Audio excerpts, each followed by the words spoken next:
Hi, everyone. I'm Brian Smith, and welcome to Friday Night Huddle, another busy night of area high school football, and we start on the peninsula. This peninsula district specifically. Conneaut has our game of the week. Warwick facing Woodside. Brian, you're absolutely right. But you know that before the game of the week, you have to have the pregame of the week. And nothing makes a good pregame like some good tunes. And that's exactly what we had at Todd Stadium. Now, clearly, whatever this guy is listening to is fantastic because the head nod is going.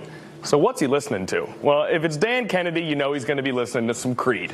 Okay, walk by that guy's desk on a lunch break, and he's having a rock concert over there. Shane Fordham told me that for his pregame music, he likes pleasant ocean sounds. Helps most people sleep, gets Shane Fordham jacked up. But here's the thing, Brian Smith, neither won at Todd Stadium because the Warwick High School Marching Band is in the house, and they are swag personified here. But what do I always tell you guys? You can't play tunes on an empty stomach.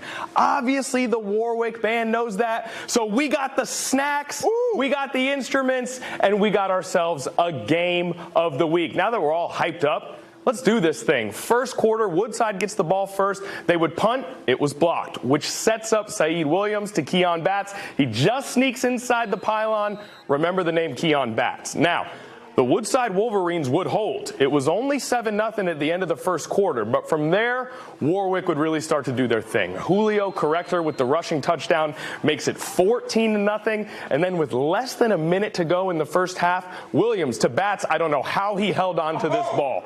I have no idea, but he makes it 21-0 and has the presence of mind to get the spin inception style. Now this time, Williams going to spread the love a little bit. That's Dakota Brodus in the third quarter to make it 28-0.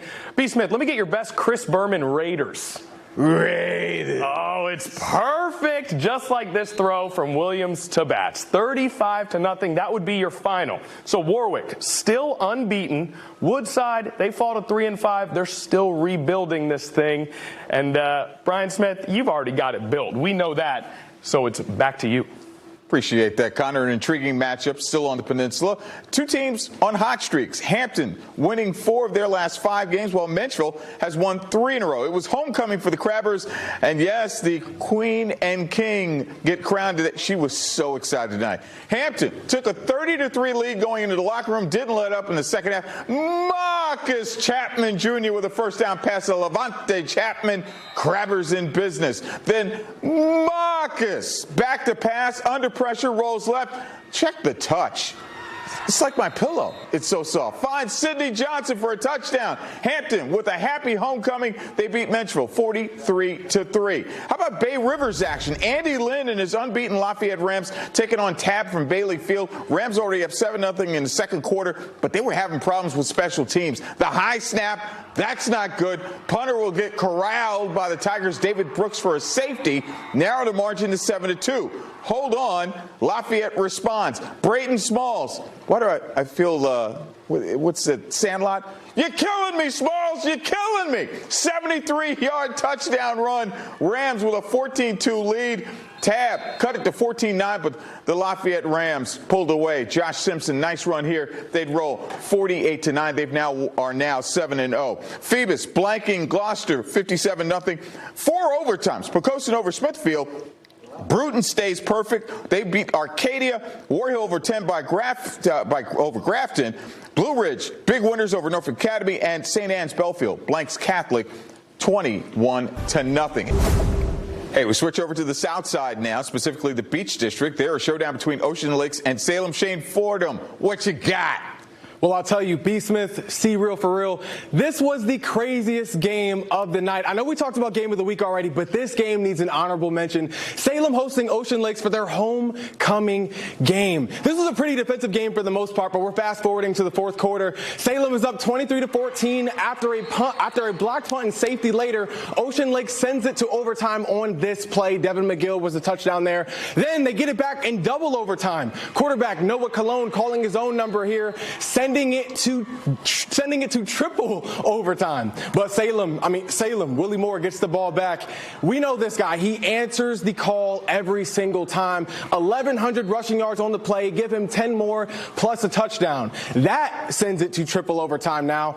Let's get one more from Willie Moore. This ices the game in triple overtime. Salem winning it at home for their homecoming game, 40-33. Now on to Kempsville.